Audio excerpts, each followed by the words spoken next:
Kumusta? Okay naman. Excited at the same time, medyo kinakabahan kasi first major injury ko to, pero yun nga, may mga activity na parang nahihilang pa. Pero hopefully this coming yung mga last quarter nung taon na to, medyo gumanda na yung takbo ko. Pero maganda yung recovery, yun lang yung masasabi ko. Tsaka even yung doctor namin and yung mga PT namin, sinasabi nila na mabilis yung healing ng injury ko. Sabi mo last quarter, so hindi ka pa maglalaro this.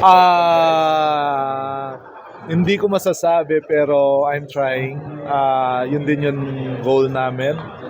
And mas gusto kasi nila na 100% akong bumalik. Hindi yung kagaya na parang injury na parang nandiyan ka nga pero hindi 100%, di ba? Mas mahirap. Sa workout, ano yung napapagawa sa'yo? Marami pero hindi ko akalain na ganun pala ka-intensive yung kapag may major injury ka na mga workout. Kasi yun nga, this is my first time na ma-surgery. Pero I'm okay naman. I think makakabalik ako 100%. And yun nga, mas determined na alam kong hindi pa tapos yung career ko. Medyo lumakas din kayo sabi mo sa mga movements na ginawa. Maganda kasi maraming free agent na kinuha si coach na pwedeng makatulong sa amin, especially on defense. Kasi yun naman yung number one goal namin is to play defense para manalo ng games. And then mag-add ng another length kasi para makatulong kay Poya tsaka kay Kelly. And I think si Henry, after nung rookie niya, during training camp namin, ang ganda ng mga pinapakita niya. Hopefully madala niya. Yeah. Marami yung bago, pero ganun kalaking tulong sa inyo medyo bumata. Medyo mo dapat tayo.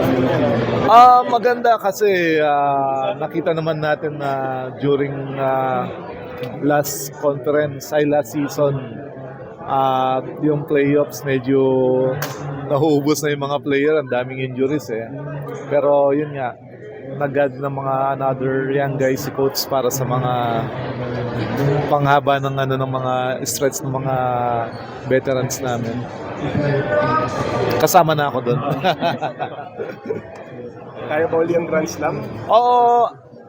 To be honest, never namin inisip yung Grand Slam. As in, even na nandun kami sa finals ng last conference, never namin inisip.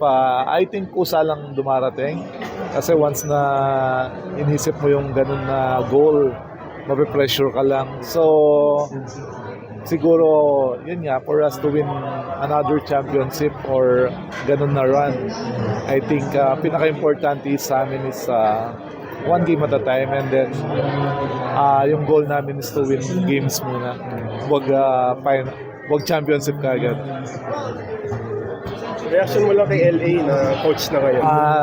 To be honest, sobrang happy ako sa kanya kasi from madalang lang yun from player to head coach kagad, di ba? Yung transition na gano'n.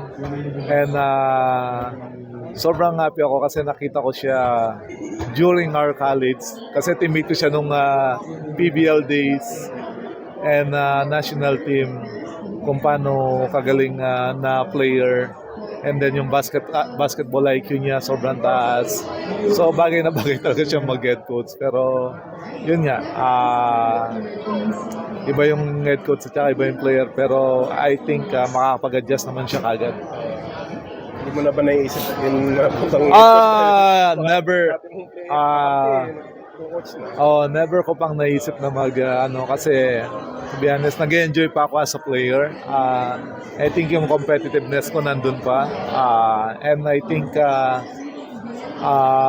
blessing din yung na-injury ako na nakapagpahinga ako para makaka-recover. At the same time, maramdaman ko rin yung eagerness na bumalik. Siguro, yun din yung isa sa mga iniisip ko na naging blessing.